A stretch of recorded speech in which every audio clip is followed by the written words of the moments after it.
I've missed more than 9,000 shots in my career. I've lost almost 300 games. 26 times I've been trusted to take the game-winning shot and missed.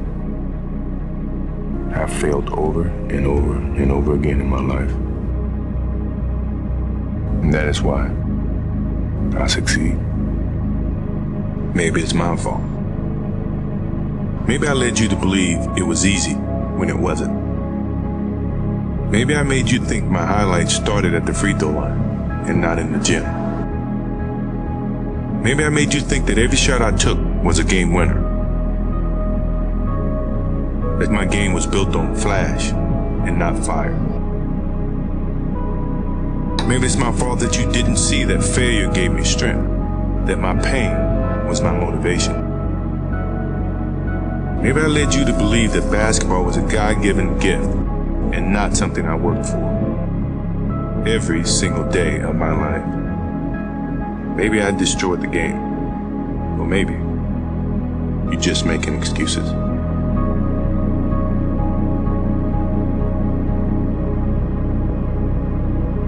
Michael Jordan tells me one day he wants to be the best player that's ever played here.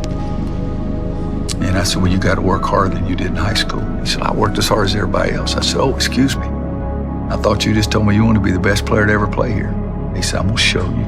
Nobody will ever work as hard as I work. Yes, I think of the shot, but I think of 3 years of watching that youngster get better and better and better. Michael Jordan's the only player that could ever turn it on and off, and he never freaking turned it off.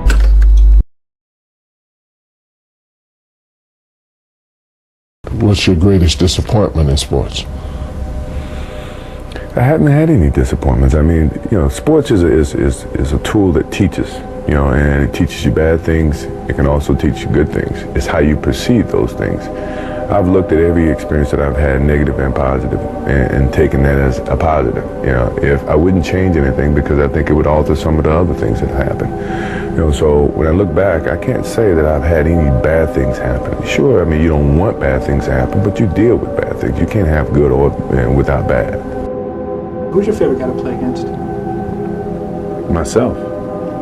If I can really elaborate on why I said myself more so than another athlete, is that because a lot of times I had to battle with myself to keep challenging myself. That to me was why I would say the biggest battle was myself, because when you get to a certain pinnacle, you got to find some ways to keep going out there for 82 games. My competitive drive is far greater than anyone else that I've met. I think that I thrive on that. I think that's my biggest motivation in life, is to compete, find different competitions in certain things in life and try to overcome that, be it positive or negative. But I have yet to meet someone who is as competitive as me, and I just feel that much confident about my competitive drive. There's a lot of conversations about what your game is capable of achieving, and I'm a firm believer that if you have a good game, your game is going to say that. You don't have to say it. So I guess just trying to play down some of the trash talking, animosity that's in words and the whole promotional thing. Let your game be your promotion, your marketing tool. And that was our whole era, Our game gave the labels of what our basketball skills were. And then the marketing came around that. Now it's changed. So I'm trying to revert back to where your game do all your talking instead of what we may say and what someone else may say about your game. My mentality was to go out and win at any cost. If you don't want to live that regimented mentality, then you don't need to be alongside of me. Because I'm going to ridicule you until you get on the same level with me. And if you don't get on the same level, then it's going to be hell for you. Michael had that ability where he was not going to let them lose. My innate personality is to win at all costs. If I have to do it myself, I'm going to do it. The worst thing that can happen is it doesn't pan out the way that you envision it. But at least you know that by giving it a shot. As you leave the game, what message do you want to leave to young athletes that are coming on? Be true to the game, because the game will be true to you. If you try to shortcut the game, then the game's going to shortcut you. If you put forth the effort, good things will be bestowed upon you. That's truly about the game. And in some ways, that's about life too.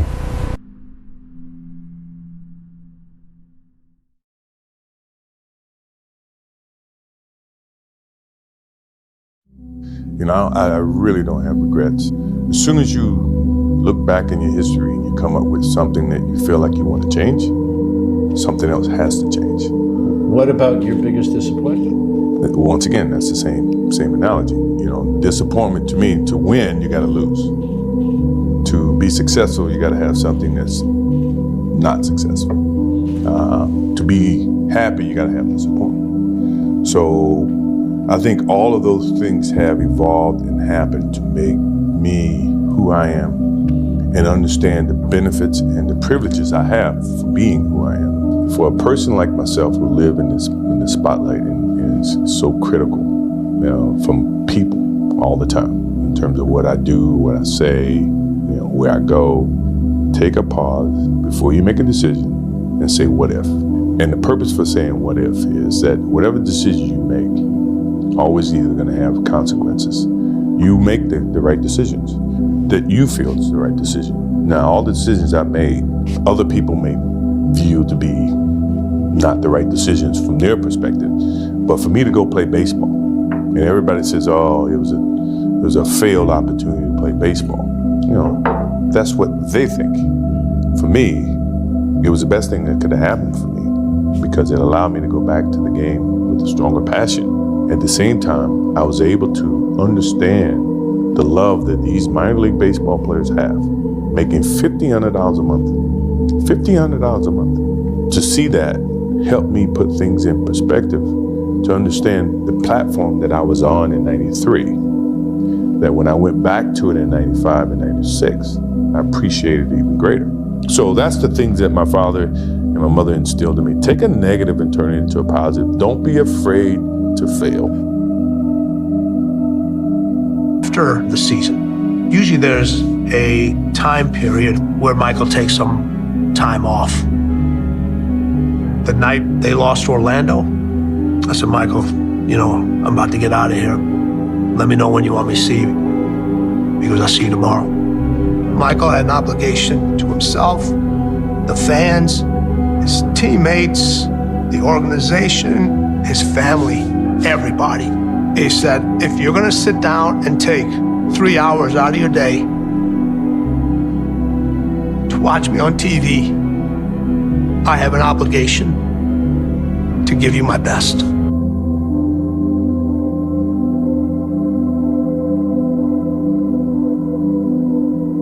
One day you might look up and see me playing the game at 50. Oh, don't laugh. Never say never, because limits, like fears, are often just an illusion.